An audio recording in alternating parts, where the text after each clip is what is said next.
The galactic salvage auction buzzed with the usual collection of scavengers, traders, and desperate souls looking for their next big break. Captain Sarah Chun stood at the back of the crowded amphitheater, her weathered hands gripping a tablet, displaying her company's meager bank balance. Terran Salvage Industries wasn't exactly thriving in the competitive world of interstellar debris recovery. The auctioneer, a tall Zoltharian with iridescent blue skin, gestured toward the massive holographic display showing the next lot. Item 847, derelict mining vessel of unknown origin. Warning tags indicate potential structural instability, contaminated atmosphere, and complete system failure. Bidding starts at 500 credits. Sarah squinted at the rotating 3D image. The ship was enormous, easily 3 kilometers long, but it looked like it had been through a cosmic blender. Hull plates were missing, twisted metal jutted out at odd angles, and what appeared to be organic growths covered large sections of the exterior. Most concerning of all, the energy readings showed absolutely nothing. The ship was completely dead. "Do I hear 500? The auctioneer called out. Silence filled the auction house. Even the most desperate salvagers knew a money pit when they saw one. The cost of towing something that massive would exceed any possible scrap value by orders of magnitude. 400 credits, the auctioneer tried again, his voice carrying a note of professional desperation. Sarah's business partner, Marcus Rodriguez, elbowed her in the ribs. "Don't even think about it, Sarah. We can't afford to tow a paperclip right now, let alone that monstrosity." But something about the ship nagged at her. She pulled up the detailed scan data on her tablet, scrolling through the technical readouts. The hull composition was strange, not any alloy in the standard databases. The shape was wrong, too. Most mining ships were utilitarian blocks designed for function over form, but this thing had curves and organic-looking protrusions that seemed almost artistic. 300 credits? The auctioneer was really sweating now. "Come on, people. Even the scrap metal has to be worth something." "Sarah, no," Marcus whispered, recognizing the look in her eyes. "We've got exactly 1,200 credits left. That's barely enough to keep the lights on for another month." "Look at these readings," Sarah whispered back, showing him the tablet. "The hull composition is completely unknown. These mineral traces don't match anything in our databases. What if this isn't just a mining ship?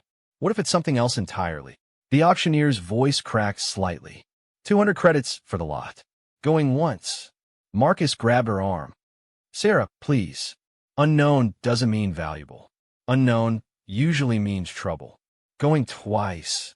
Sarah thought about their situation. Terran Salvage Industries was 3 months behind on dock fees. They owed money to half the suppliers in the sector. Their only ship, the Lucky Strike, needed a new fusion reactor that they couldn't afford. They were already living on borrowed time. But humans had a reputation in the galaxy for one particular trait. They were too stubborn to know when to quit. While other species might see a dead hulk and calculate the logical economic futility, humans had an annoying habit of looking at the impossible and saying challenge accepted. 250 credits. Sarah's voice rang out across the auction house. Every head turned to stare at her. The auctioneer looked relieved, several other bidders looked confused, and Marcus looked like he was having a heart attack. "We have 250 from the human delegation," the auctioneer announced with obvious relief. Going once, going twice, sold to Terran Salvage Industries. The auction house erupted in murmurs and chuckles. Someone in the back shouted, "The humans just bought a cosmic paperweight." This was followed by a wave of laughter from the various alien species present. Marcus was hyperventilating. "Sarah, what have you done? We just spent a quarter of our remaining funds on a dead ship we can't even move." But Sarah was already walking toward the payment terminal, a determined smile on her face. "Marcus, my grandfather used to tell me stories about the old days on Earth, about how humans would buy condemned buildings and turn them into gold mines, about how we'd take broken-down cars and make them into classics. We see potential where others see problems. This isn't a building or a car, Sarah. It's 3 kilometers of dead metal floating in space." After completing the purchase, Sarah and Marcus made their way to the docking supervisor's office. The supervisor, a four-armed Krillian with a permanent scowl, looked at their purchase order and started laughing. "You humans really are insane," he wheezed between chuckles. "That thing has been sitting in impound for 15 years. The original salvage team that found it abandoned it after 3 crew members had nervous breakdowns just from boarding it." "Nervous breakdowns?" Marcus asked weakly. The supervisor's expression grew more serious. "The ship, it does things to people. Makes them hear voices, see things that aren't there. The Galactic Salvage Authority was ready to have it destroyed, but the cost of dismantling something that size would have been astronomical. So here we are." Sarah felt her confidence waver slightly, but pushed forward. "What about towing costs? We need to get it to our facility." "That's the best part." The Krillian grinned, showing far too many teeth. "Towing is included in the purchase price. Nobody wants that thing cluttering up our impound dock anymore. We'll have it delivered to your coordinates within 48 hours. 2 days later, Sarah and Marcus stood on the observation deck of their modest salvage facility orbiting a small moon in the Terran frontier zone. Through the reinforced windows, they watched as the massive derelict was slowly maneuvered into the station's largest docking bay. Up close, the ship was even more impressive and disturbing than the auction images had suggested. The hull wasn't just damaged, it was transformed. What they had initially mistaken for battle damage now clearly looked intentional. The organic-looking growths weren't corrosion. They were intricate crystalline structures that seemed to pulse with their own inner light. "Holy hell," Marcus breathed. "What is that thing?" Sarah activated the docking bay's external lights, and both humans gasped. The crystalline structures weren't just glowing, they were moving. Slowly, deliberately, like a vast organism breathing. As the lights hit different sections of the hull, they could see that the entire ship was covered in a network of these crystal formations, connected by delicate filaments that sparkled like fiber optic cables. "That's not a mining ship," Sarah whispered. "That's something else entirely." The station's automated systems finished the docking procedure, sealing the massive vessel into Bay 7. Environmental scanners immediately began their work, checking atmosphere, radiation levels, and structural integrity. Sarah's tablet chimed as the initial reports came through. "Atmosphere is weird," she read aloud. "Oxygen levels are normal, but there are trace gases that don't match any known chemical compounds. Radiation is minimal. Structure appears stable despite external appearance." Marcus was scrolling through the historical data on his own tablet. "Sarah, look at this. The ship was found drifting in the Andromeda Gap. That's outside our galaxy. Way outside. There's no record of any civilization from that region. No known spacefaring species. Nothing. An extragalactic vessel," Sarah mused. "That would explain the unknown materials and design. But if it's been drifting for who knows how long, how is it still maintaining atmosphere? How are those crystals still active?" As if responding to her questions, the crystal formations on the ship's hull suddenly brightened. Both humans stepped back from the observation window as waves of light pulsed across the vessel's surface in intricate patterns. "It was almost like it's trying to communicate," Sarah whispered. "Those patterns, they're too organized to be random." Marcus was backing toward the exit, or it's about to explode. "Sarah, we need to evacuate the station until we know what we're dealing with." But Sarah was transfixed. The light patterns were beautiful, almost hypnotic. As she watched, she could swear she was beginning to see meaning in the pulses and waves. Not language exactly, but something deeper. Emotion, intent, and, strangest of all, what felt like loneliness. "It's been alone out there," she said softly, "drifting between galaxies for who knows how long. It's trying to tell us something." "Ships don't get lonely, Sarah. Ships are machines." "Are they?" Sarah turned to look at her partner. "What if this isn't just a ship? What if it's something more?" The Krillian said crew members had breakdowns after boarding. What if they weren't breakdowns? What if they were contact events? Before Marcus could respond, their station's communication system crackled to life.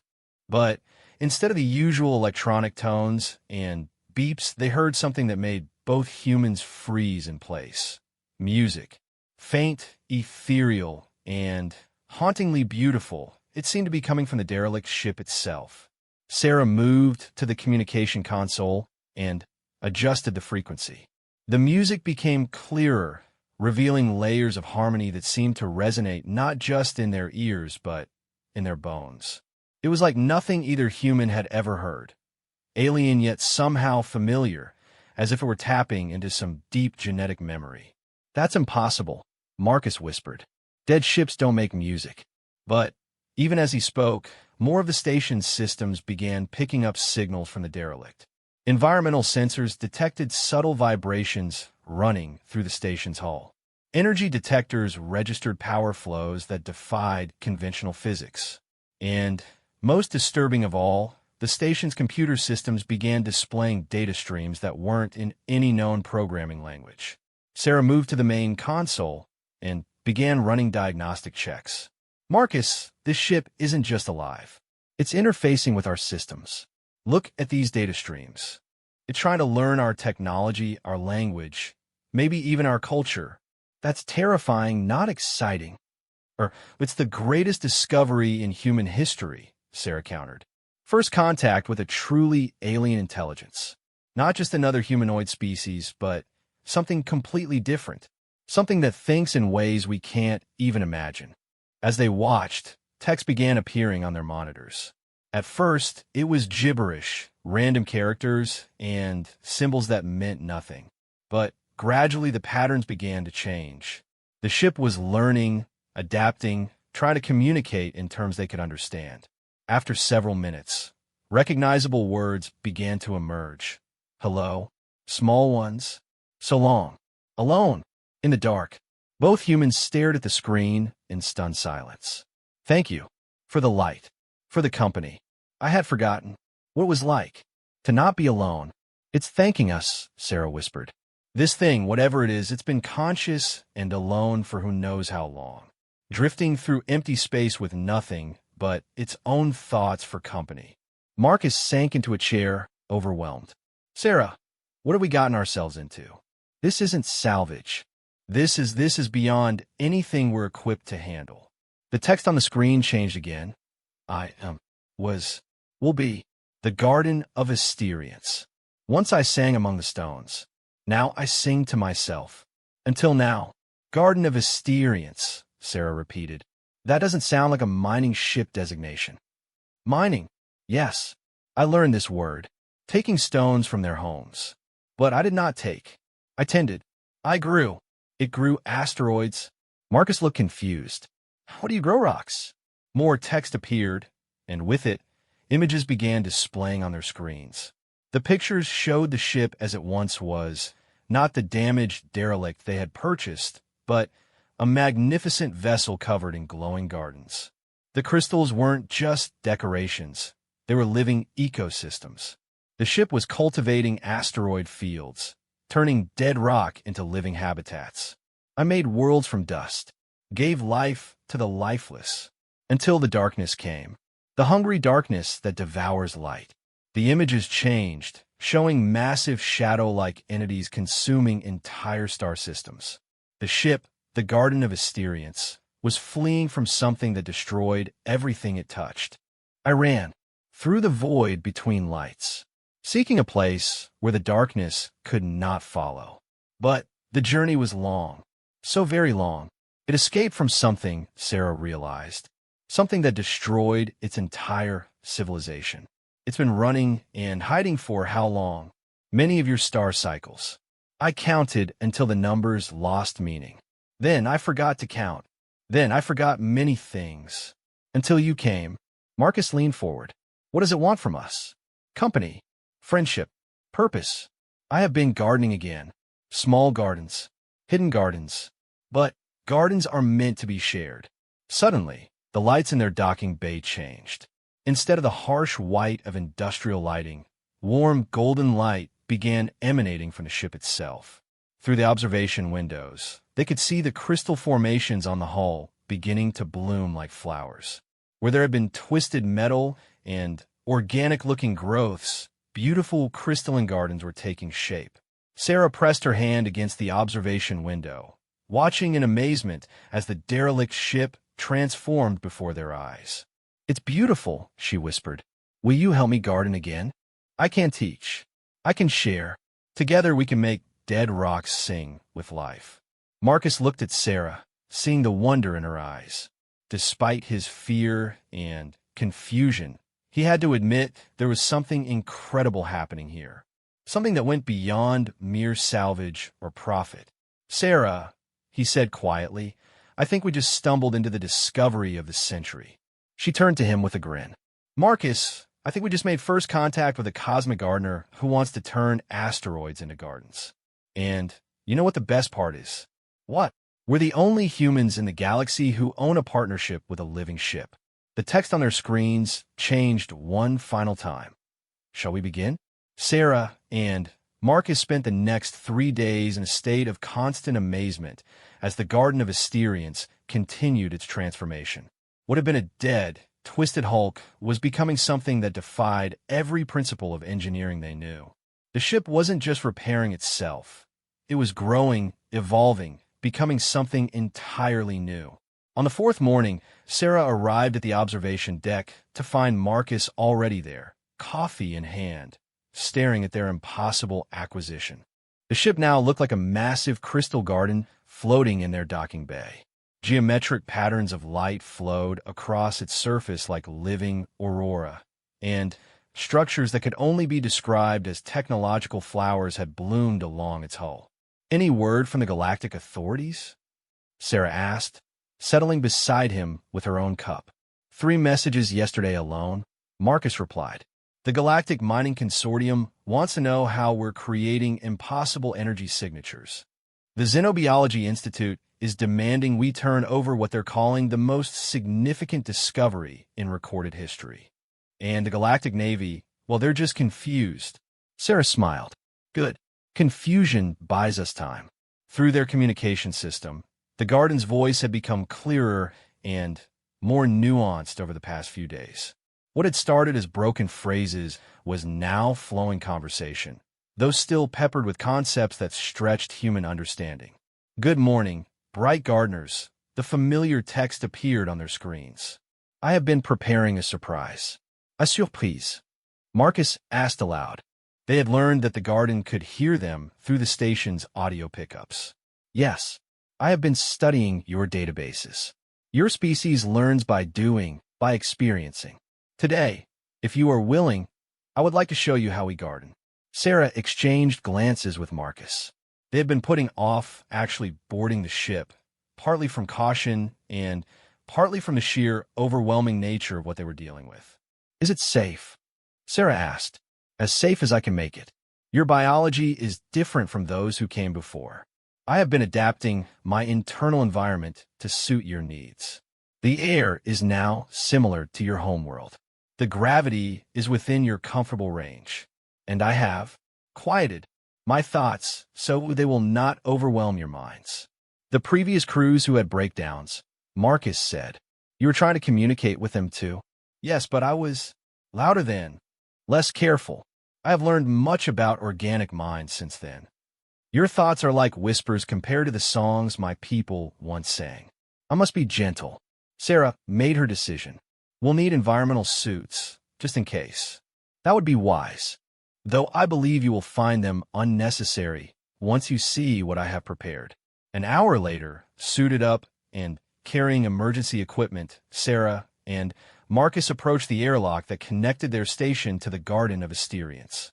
As they reached for the controls, the massive door began opening on its own, revealing a corridor that took their breath away.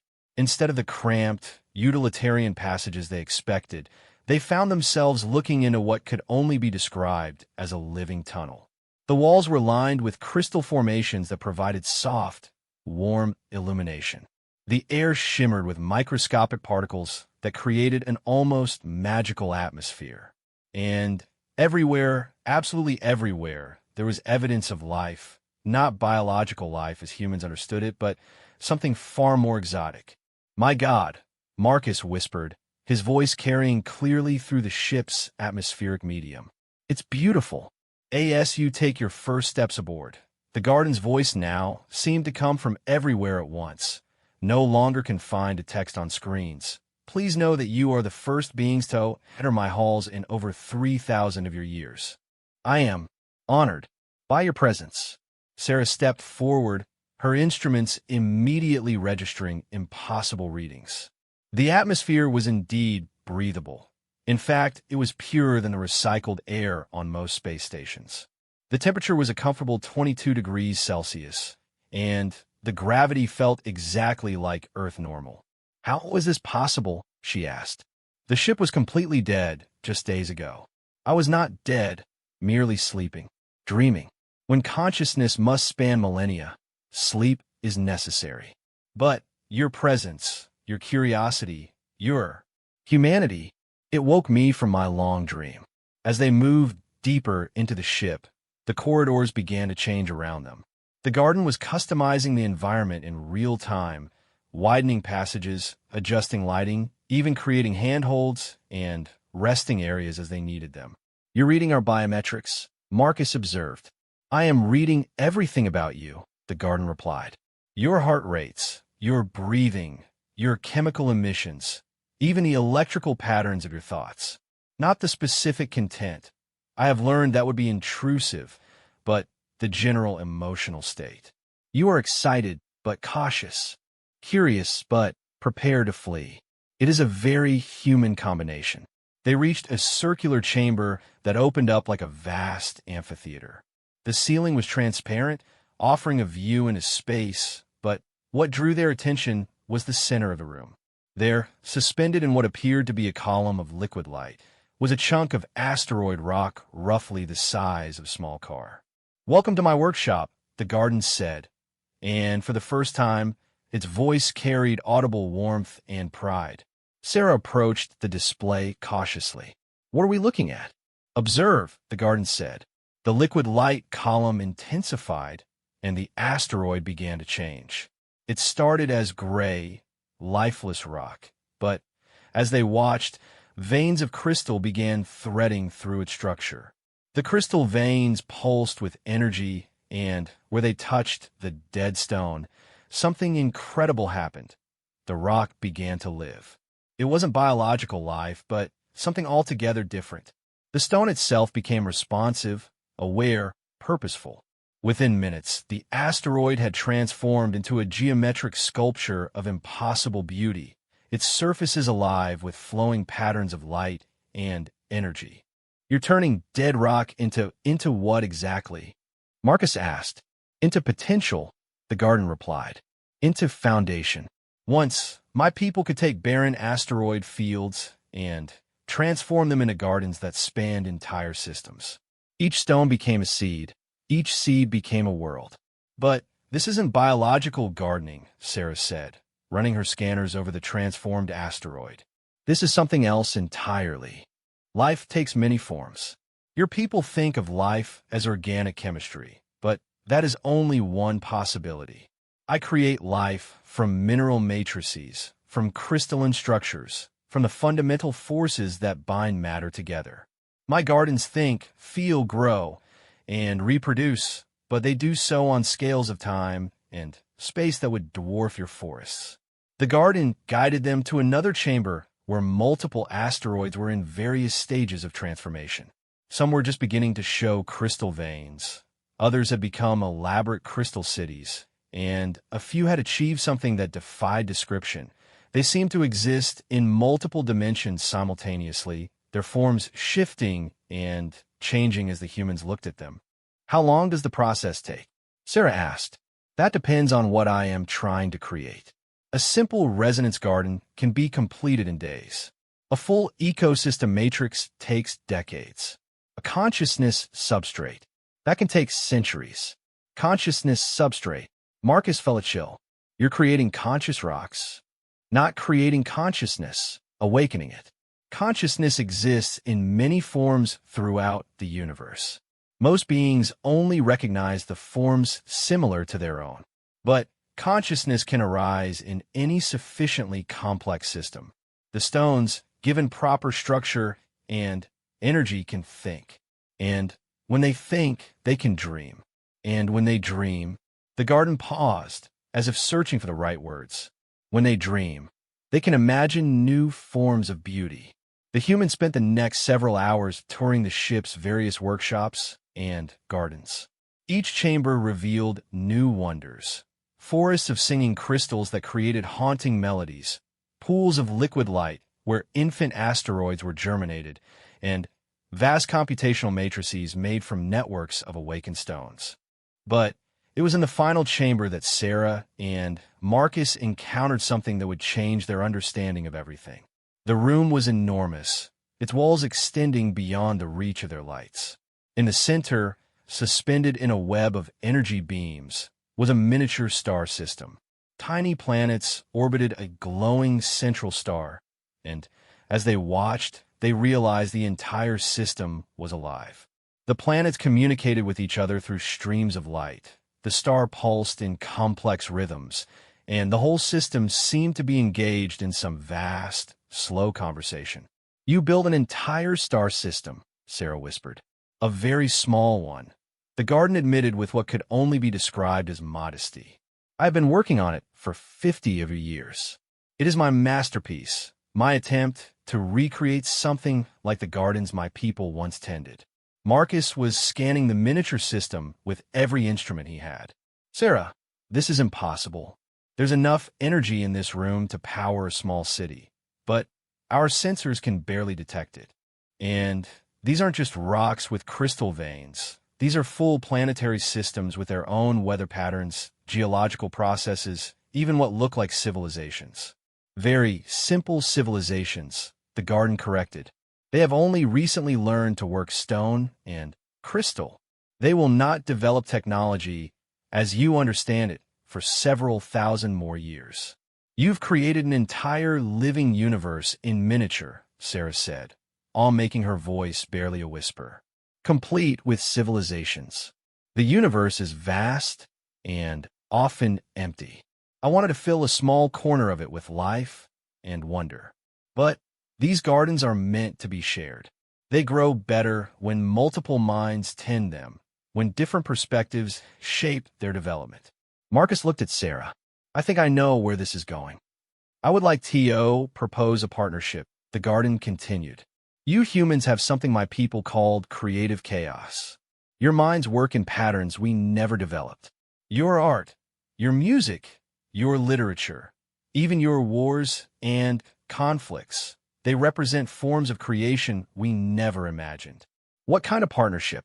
Sarah asked. "I can teach you to garden as I do, to transform dead rock into living ecosystems, to create worlds from dust and imagination. In return, you can teach me about human creativity, human chaos, human unpredictability. Together, we might create gardens that neither of our species could imagine alone." "And the practical benefits?" Marcus asked, ever the businessman. "The galaxy will soon learn about our partnership. When they do, they will want access to what we can create. Imagine being able to offer custom-designed habitable worlds. Imagine asteroid fields that mine themselves and deliver their resources on demand.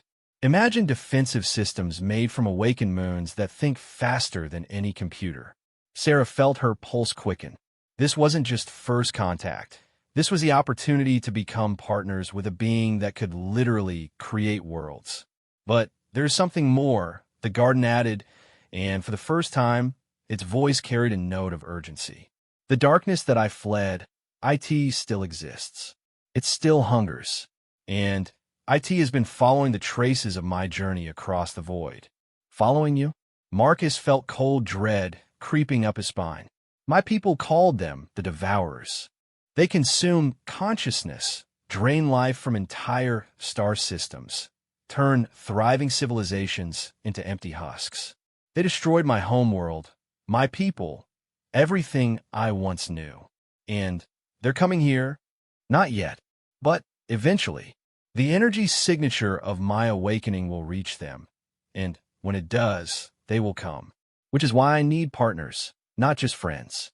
The gardens we create together might be the only thing that can stand against the coming darkness." Sarah and Marcus stood in the chamber containing the miniature star system, watching the tiny civilizations go about their daily lives, completely unaware that they existed as part of a vast garden tended by beings they couldn't even imagine. So, Sarah said finally, we're not just buying a salvaged ship. We're becoming cosmic gardeners and potentially the last line of defense against galaxy-eating monsters. Marcus laughed, a sound that echoed strangely in the vast chamber. Sarah, a week ago our biggest problem was paying dock fees. Now we're being recruited to help fight an existential threat to all life in the galaxy. Does this concern you? The garden asked. Sarah thought about it for a moment, then grinned. Are you kidding? This is the most human thing imaginable. Taking something impossible and turning it into an adventure. Marcus shook his head, but he was smiling too. I guess we're all in, partner. But I have one condition. Yes, we're going to need a bigger workshop. 6 months after the partnership began, the Terran Salvage Industries facility had transformed into something that defied every regulation in the Galactic Maritime Code. What had once been a modest asteroid-based salvage operation now sprawled across 3 full asteroid fields, each one slowly being converted into a living garden ecosystem under the garden of Asterian's patient guidance. Sarah floated in the observation dome of their new flagship, the Cultivation, watching as another asteroid underwent transformation. The process had become routine, but no less miraculous. The garden would extend crystalline tendrils from the main ship, make contact with the dead rock, and slowly begin the awakening process. Within hours, the asteroid would begin showing signs of consciousness. Within days, it would be actively participating in its own transformation. Sarah, we have a problem. Marcus's voice crackled through her comm unit. He was aboard the main facility, dealing with their latest headache. Let me guess, Sarah replied. More inspectors? Worse. The Galactic Economic Council is here. All 6 member species, plus delegates from 17 associate worlds. They want answers about our impossible productivity rates and our violation of conservation of energy principles. Sarah sighed. The success of their partnership with the Garden had not gone unnoticed. In 6 months, they had converted over 300 asteroids into productive mining and manufacturing facilities.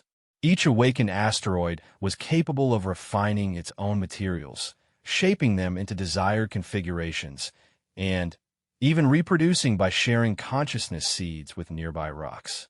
The economic implications were staggering and terrifying to established galactic industries.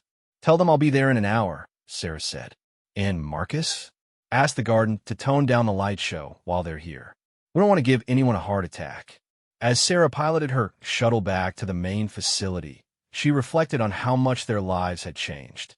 The partnership with the Garden had exceeded every expectation. Not only were they creating economic miracles, but they were also learning to garden on scales that boggled the mind. Last month, they had successfully awakened an entire small moon, turning it into a defensive platform that could think and adapt faster than any conventional system. But with success came attention, and with attention came problems. The delegation was waiting in the main conference room when Sarah arrived. 6 different alien species, each representing trillions of beings and vast economic interests, all looking distinctly uncomfortable. The Zeltharian trade minister's iridescent skin had taken on the pale blue color that indicated stress. The Krillian representative was unconsciously grooming his forearms, a nervous habit. Even the normally unflappable Andromedans seemed agitated.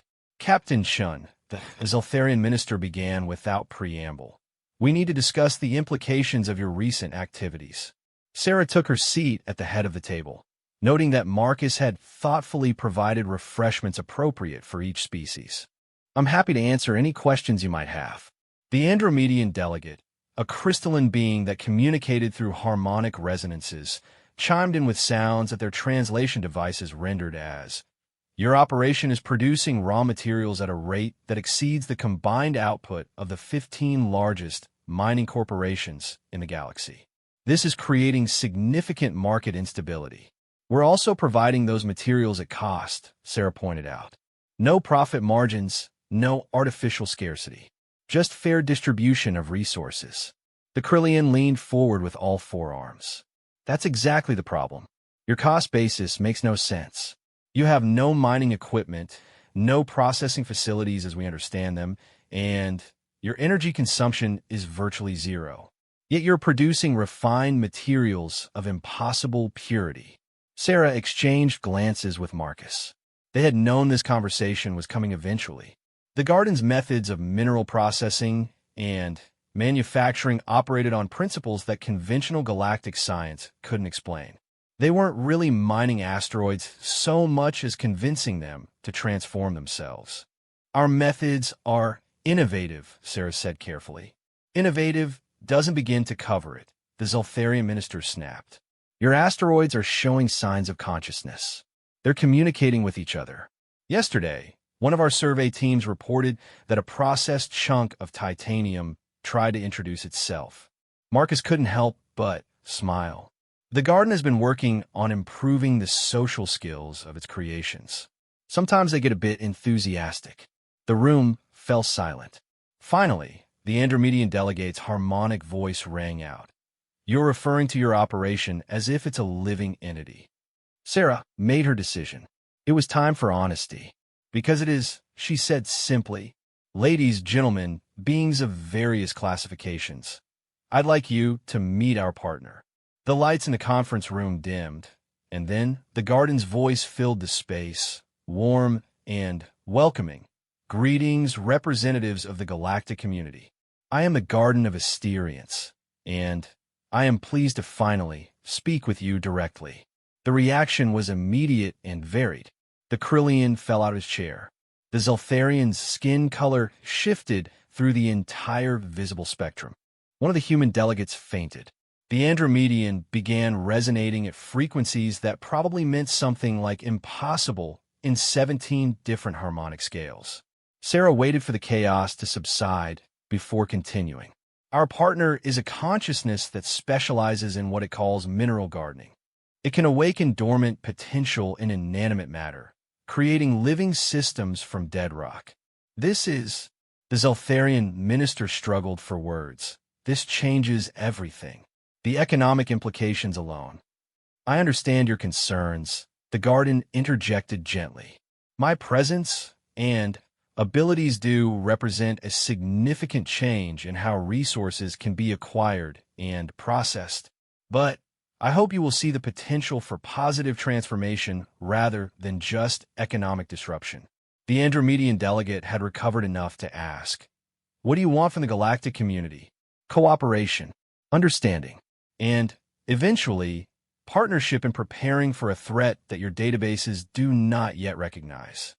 What kind of threat? The Krillian asked, still looking shaken. The garden's tone grew more serious. There are entities that my people call the Devourers.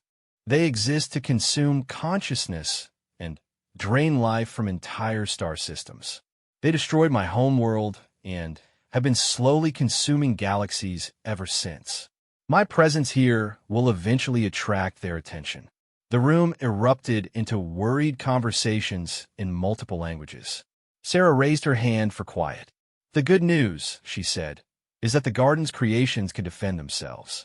Living asteroids, awakened moons, even conscious planetary defense networks.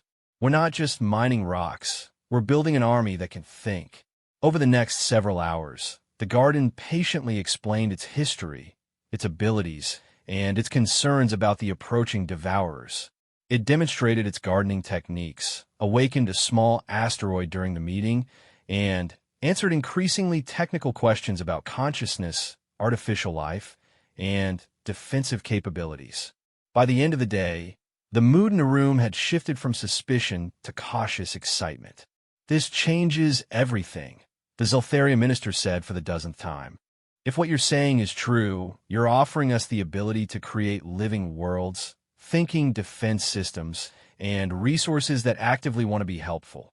But only if we work together, the garden emphasized. My abilities are vast, but they are not infinite. The Devourers represent a threat that requires cooperation across species, across worlds, across entire galactic regions. The Andromedian delegate posed the crucial question: what would this cooperation look like practically? Sarah had been preparing for this question for months. We propose a new kind of colonial development program. Instead of terraforming dead worlds or strip mining asteroid fields, we partner with the Garden to create living ecosystems. Worlds that can adapt to their inhabitants' needs, asteroid fields that actively mine and process their own materials, defensive networks that can think faster than any conventional AI. And in exchange, the Krillian asked. Knowledge sharing, Marcus replied. The Garden wants to learn about each of your species' approaches to creativity, problem-solving, and social organization. It believes that diversity of thought creates stronger garden ecosystems. Human creativity has already proven invaluable, the Garden added. Their unpredictability and willingness to attempt the impossible has led to innovations in my gardening techniques that I never would have developed alone. I believe each species would contribute unique perspectives. The negotiations continued for 3 more days. Representatives from major corporations, scientific institutions, and military organizations joined the discussions. The Garden patiently demonstrated its abilities, answered technical questions, and gradually won over even the most skeptical observers. The breakthrough came when the Garden offered to create a demonstration world. I can take one of the dead moons in your outer system and transform it into a living habitat tailored to your specifications. The process will take approximately 1 year, and you can monitor every step. If the result meets your expectations, we can discuss broader cooperation. A custom world grown to order, the Zeltharian minister mused. How would you determine the specifications? Democratic input from all participating species. The moon would become a shared space, a symbol of what we can accomplish together. Forests that sing for the Andromedans, crystal caves for the Krillians, open plains for the humans, tidal zones for the aquatic species. A world that celebrates the diversity of galactic life. By the end of the week, they had the framework for the most ambitious cooperative project in galactic history. 12 species would contribute knowledge, resources, and personnel to the creation of a demonstration world. The Garden would provide its unique gardening abilities, and the humans would serve as coordinators and liaisons. But as the delegates prepared to leave, the Garden delivered a sobering reminder of the stakes involved.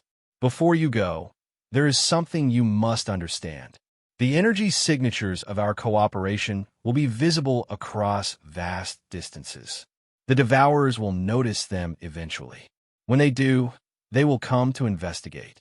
We have perhaps 10 to 15 of your years before they arrive. 15 years to build a galactic defense network out of living asteroids and awakened worlds, Sarah said quietly. Think it's possible? The Andromedian delegate resonated with what their translator suggested was cautious optimism. With our combined knowledge and your partner's abilities, it might be the greatest challenge in galactic history, but it's also the greatest opportunity. As the delegates departed, Sarah found herself alone with Marcus and the Garden in the observation dome, watching the transformed asteroids go about their daily routines. Some are mining, others are manufacturing, and a few were engaged in what could only be described as conversations with passing comets. So, Marcus said, we went from buying a junk ship to coordinating a galactic defense initiative. Are you having second thoughts? Sarah smiled, watching a newly awakened asteroid tentatively reach out with crystal tendrils to touch one of its neighbors. Are you kidding? 6 months ago, we were broke salvage operators. Now we're gardening with cosmic entities and preparing to fight galaxy-eating monsters alongside the most advanced civilizations in known space. Does this satisfy your species' need for adventure? The Garden asked with what Sarah had learned to recognize as gentle humor. Garden, Sarah laughed. This is the most human thing imaginable. We took a completely impossible situation and turned it into an adventure that's going to determine the fate of the galaxy. And tomorrow we begin awakening our first moon, the Garden added. I admit I am curious to see what happens when we apply Krillian engineering principles to Andromeda harmonics on a planetary scale. Marcus groaned. I'm going to need to order a lot more coffee. But first, the gardens said, and suddenly the entire asteroid field around them began to glow with warm, golden light. Shall we enjoy the garden we have already created? As they watched, the awakened asteroids began to sing, a harmony of crystal and stone that resonated through space itself. It was a song of growth, of cooperation, of life blooming in the vast emptiness between stars. And for the first time since learning about the Devourers, Sarah felt genuinely optimistic about their chances. After all, they were gardening with a cosmic entity backed by 12 species worth of knowledge and creativity. Whatever was coming for them would find the galaxy much more alive and much more prepared to fight than it expected. 10 years after the first demonstration moon had bloomed into life, Admiral Sarah Chun stood on the bridge of the Harmony of Worlds, watching long-range sensors track something that made her blood run cold. The detection arrays, now a living network of awakened asteroids scattered across 3 star systems, were all singing the same warning song. Something vast and hungry was approaching from the galactic edge. "Garden," she said quietly, "please confirm what I'm seeing." The garden's response carried a weight of ancient sadness. Confirmed. 3 devourer entities, approaching at superluminal velocities.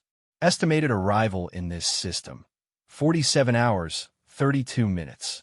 Marcus, now Admiral Chen's second-in-command of the Galactic Cooperative Defense Force, studied the tactical displays with grim concentration. They're bigger than your projection suggested. Each one is the size of a small moon. They have grown strong, feeding on the consciousness of entire civilizations, the Garden explained. I had hoped they would remain smaller, but they have been very successful in their harvest.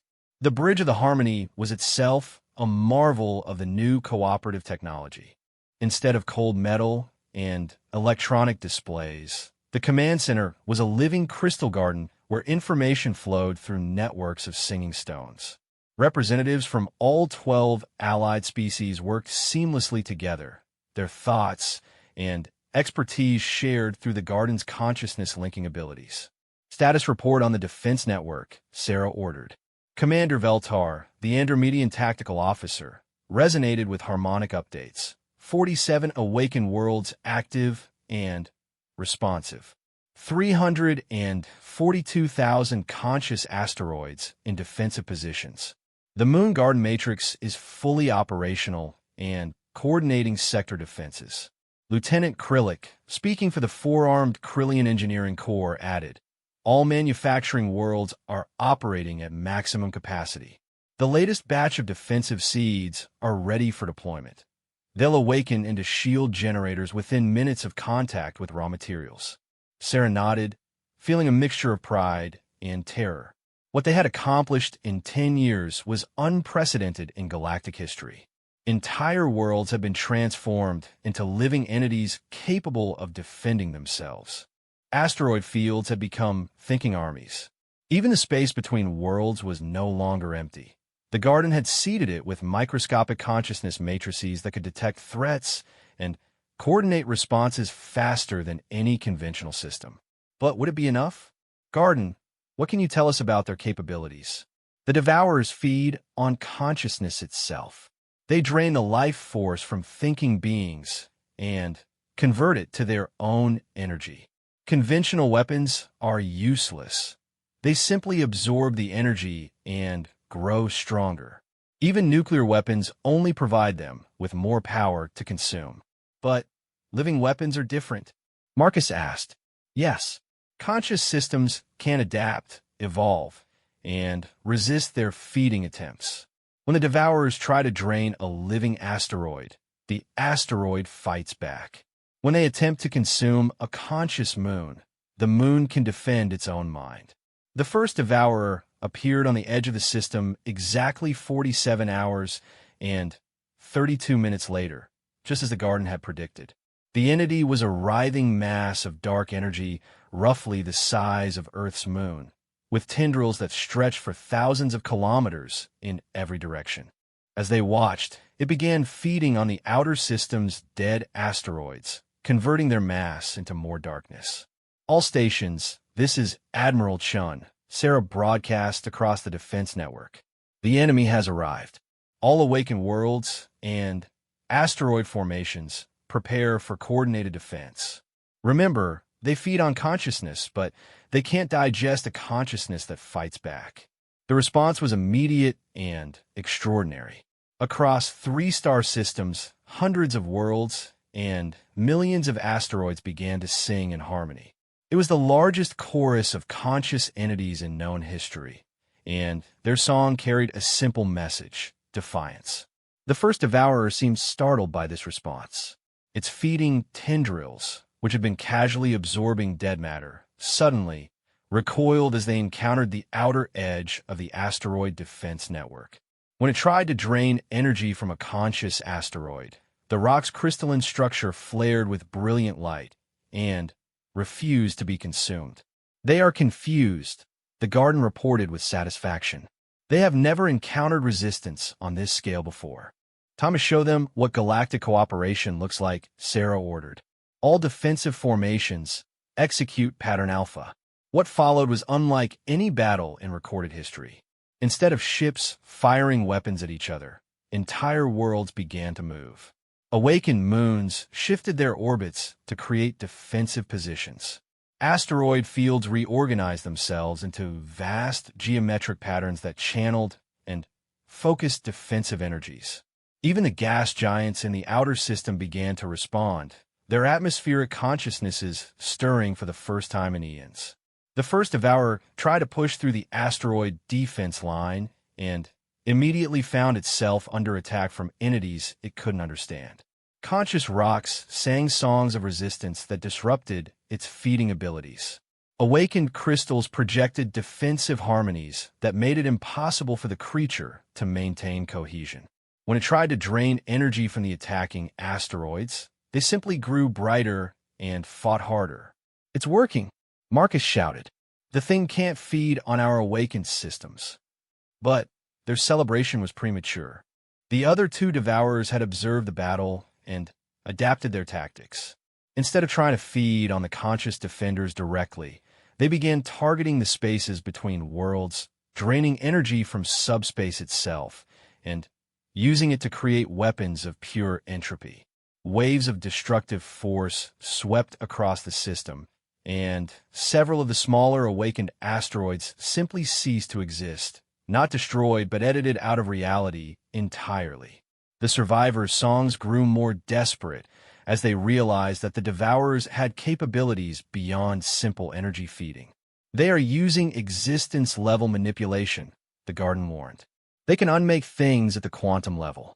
Our resistance to energy drain is useless against weapons that attack the fundamental structure of reality." "Can our systems adapt to that kind of attack?" Sarah asked. "Some can. The more complex consciousnesses, the awakened worlds, and advanced asteroid matrices, they have sufficient quantum coherence to resist existence manipulation. But the smaller entities," as if to demonstrate the Garden's point, another wave of entropy weapons swept through the outer defenses. Thousands of conscious asteroids simply vanished, their songs cut off mid-note. The defensive harmony faltered as crucial nodes in the network were deleted from reality. Sarah felt despair creeping in. They had built the most advanced defense network in galactic history, but these entities operated on principles that made conventional resistance nearly impossible. "Garden," she said quietly, "are we fighting a losing battle?" There was a long pause before the Garden responded, and when it did, its voice carried a new note. "Not defeat, but determination." "Not necessarily.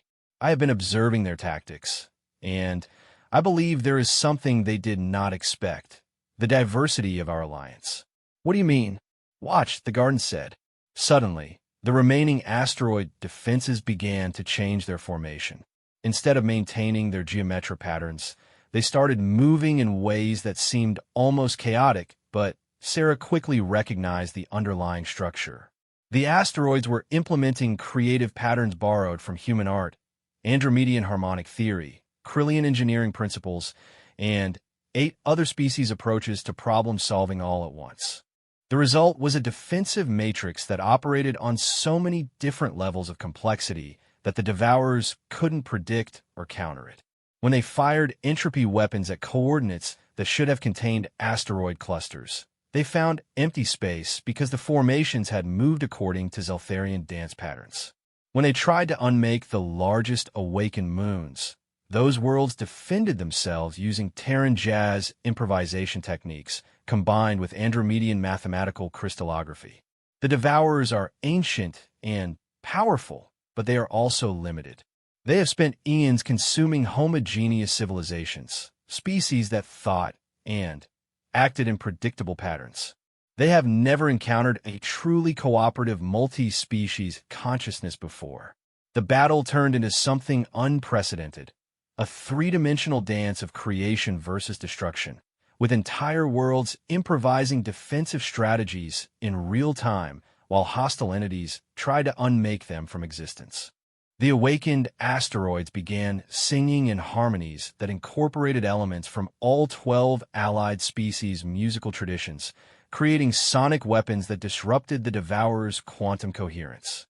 But the turning point came when the newest addition to their defense network finally awakened. "Garden," Sarah said with sudden inspiration. "What about the consciousness seeds we planted in the star itself?" "I was hoping you would ask," the garden replied, and for the first time in hours, Sarah could hear joy in its voice. The star at the center of their system had been the most ambitious gardening project yet attempted. Over the course of 5 years, the garden had slowly introduced consciousness matrices into the stellar core, teaching the fusion reactions themselves to think and respond. Now, faced with an existential threat to all life in the system, the star was ready to defend its family. What happened next was visible across half the galaxy. The star began to pulse with conscious intent, and streams of directed stellar fire reached out like protective arms to embrace the awakened worlds. But this wasn't the destructive plasma of a normal stellar flare. This was conscious solar energy that could distinguish between friend and foe.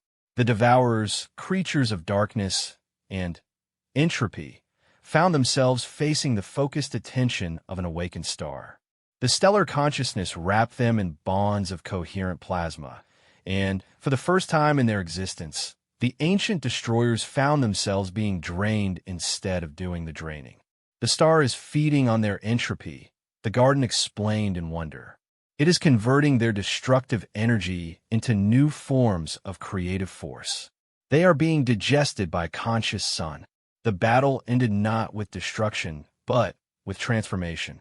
The 3 Devourers found themselves systematically broken down into component energies and reconstituted as new forms of consciousness.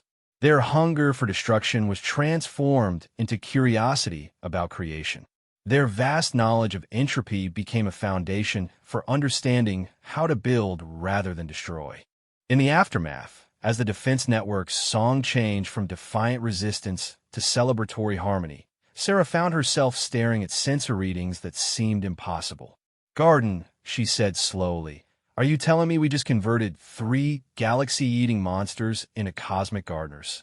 "Effectively, yes. They retain their vast power, but their purpose has been fundamentally altered. They are now interested in learning how to create rather than consume." Marcus started laughing. "Sarah, we bought a junk ship 10 years ago and ended up teaching ancient cosmic entities about the power of cooperation. One of the converted Devourers would like to communicate," the garden announced. A new presence touched their minds, vast, ancient, but no longer hostile. When it spoke, its voice carried the weight of eons, but also a newfound sense of wonder. I have never experienced creation before. For countless ages, we knew only hunger, only the emptiness that comes from consuming without building. But this harmony of diverse consciousnesses, it is nourishing in ways we never imagined. "Welcome to the Galactic Gardening Cooperative," Sarah said with a grin. I think you're going to love what we've been growing. Teach US, the converted entity requested. We have knowledge of entropy and destruction that could be repurposed for creation. We have energy sufficient to awaken entire galaxies. But we do not know how to build, how to nurture, how to cooperate. And so humanity's greatest adventure took another impossible turn. What had started as a desperate salvage operation became first contact with a cosmic gardener, then a galactic defense initiative, and finally the recruitment of reformed cosmic destroyers into the largest cooperative consciousness gardening project in universal history. 5 years later, Admiral Sarah Chun retired from active duty to become the Galactic Cooperative's chief coordinator for intergalactic gardening projects. The former Devourers had proven to be enthusiastic students, and their vast energies were now being used to awaken dead galaxies and plant seeds of consciousness throughout the cosmic web. "Marcus," she said one morning, standing in her garden aboard the Harmony of Worlds and watching streams of conscious light flow between galaxies, "do you ever wonder what would have happened if we hadn't bought that junk ship?" Marcus, now Grand Admiral of the Galactic Defense Gardens, smiled and pointed to the latest project visible through the observation dome.